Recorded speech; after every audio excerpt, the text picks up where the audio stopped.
네, 안녕하세요. 그리수학 831학원의 원장 남덕우입니다. 수학 끝까지 해내는 힘을 길러드리겠습니다. 자, 오늘 선생님이 자리에 한 이유는 바로 대륜고 1학년 마지막 기말고사, 올해의 마지막 기말고사를 분석을 해드리기 위해서 자리에 섰습니다.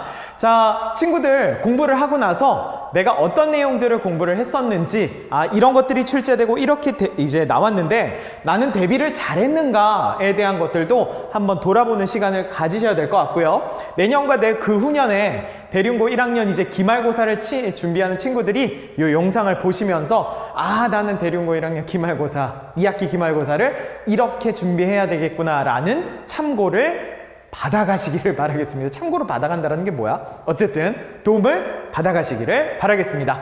자, 그러면은 분석 내용 시작해 보도록 하겠습니다. 단원별 분석표를 보니까 함수 파트와 유리식과 함수 부분에서 거의 대부분의 배점이 나왔고 나머지 문제들에 대한 출제는 조금 더 낮은 경향을 보여주고 있다는 걸 확인할 수가 있고요. 자, 그 다음에 다른 문제 중에 시험 정보 중에 특징적인 거는 없는데 합답형 문제가 한 문제 정도 나왔다는 것만 보시면 되겠습니다. 1번부터 시작해서 단답형 6번까지 우리가 문항수들을 쭉 봤는데 적중되는 부분도 꽤 많았지만 문제 난이도가 있다 보니까 부분 적중을 했다. 이유는 선생님들이 요소에 대한 문제들을 결합을 해서 꽤 많이 출제를 하셨다라는 것을 보여주고 있습니다. 자, 그런 거에 대한 대비 유형의 부분은 적중했지만 그 유형들을 다 학습은 시켰다라는 거를 확인시켜 드리면서 여러분들도 이렇게 자료를 잘 준비해주는 학원에 오셔서 시험 대비를 하시기를 바라겠습니다.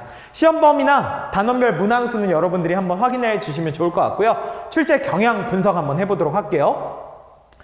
일단 1번은 제한된 범위 안에서 어떤 1차 함수에 대한 문제풀이를 해야 되는데 이게 이제 두 가지를 꼭 챙겨야 되는 경우까지 이제 잘 봐서 문제를 풀어야 되는 게 1번 문제였다라고 볼 수가 있을 것 같고요.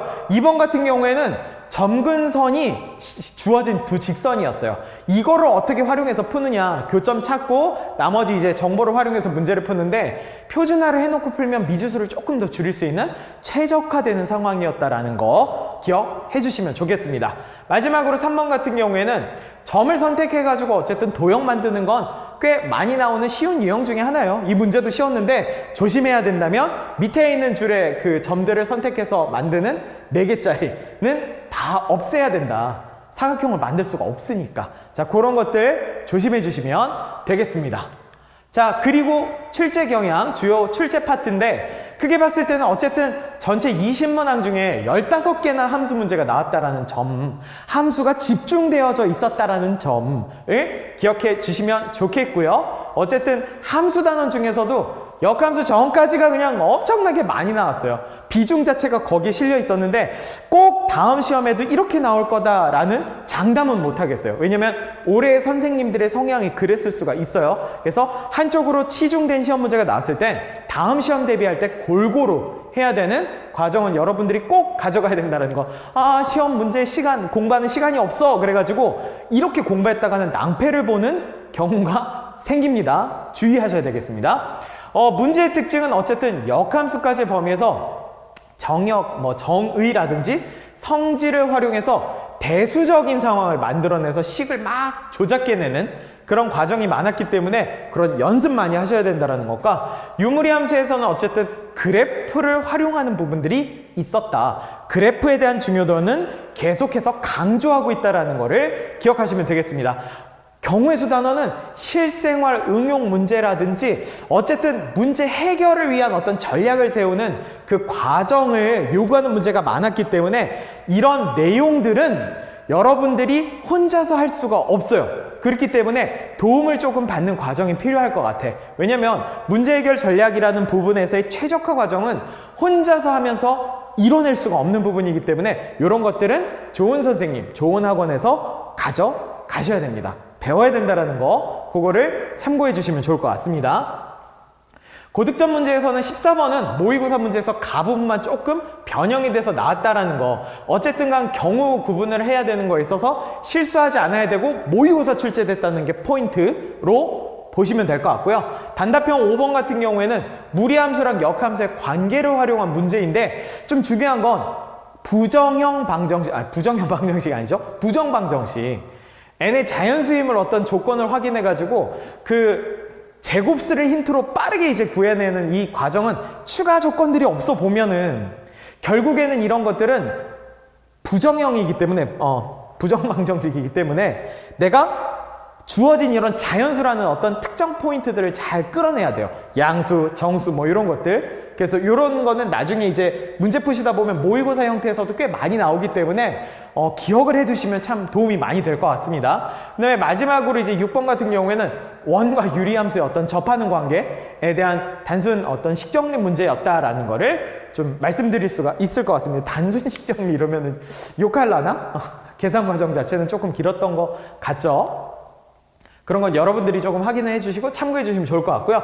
포인트는 이래요. 정리가 좀 많이 나왔다. 그래서 문제에 대한 난이도는 높아질 수밖에 없었다라는 거고, 배점이 조금 특이했어요. 서술형 자체가 이제 뭐 35점 딱 이렇게 되어 있는데 너무 쉬웠던 거지. 그럼 결국에는 서술형 먼저 들어가서 깔끔하게 풀이해주고 단답형으로 들어갔어야 되는데, 이 올해 시험이 그랬던 거지 내년에도 그럴 거다라는 장담은 못합니다. 그렇기 때문에 문제의 어떤 형식을 보고 서술형과 단답형 이런 것들에 대한 구분을 여러분들이 보시고 빨리 전략적으로 들어가는 눈이 길러져야 된다라는 거를 말씀드릴 수가 있을 것 같습니다. 자, 그렇다면 방향성. 대륜고는 계속해서 어려워지고 있어요. 작년에 코로나가 심했다. 사람들에 대한 인식도 이제 코로나이기 때문에 라는 게 있어서 조금 쉽게 출제를 했지만 앞으로는 원래에 대한 어떤 문제 출제 경향으로 계속해서 돌아올 수 있는, 복귀할 수 있는 방향이 보이기 때문에 여러분들도 좀 어렵게 공부를 하자라는 거를 이야기를 할 수가 있을 것 같고요.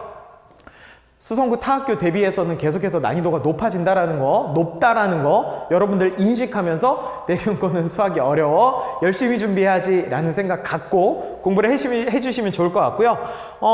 중간고사 범위에서 경우의 단원이 포함돼서 전략적으로 이제 함수에 대한 무게가 좀 많이 이제 실어져 있었다라는 건 학교에 대한 어떤 시험 문제 출제에 대한 특이성이다라는 거. 우리 학교에서 선생님들이 이렇게 낸다라고 하면 그거에 대한 대비, 예전에 나왔다면 그거에 대한 단어는 조금 비중이 줄어든다라는 거는 참고해 주시면 좀 도움이 많이 될 것 같아요. 공부할 때, 시간이 없을 때.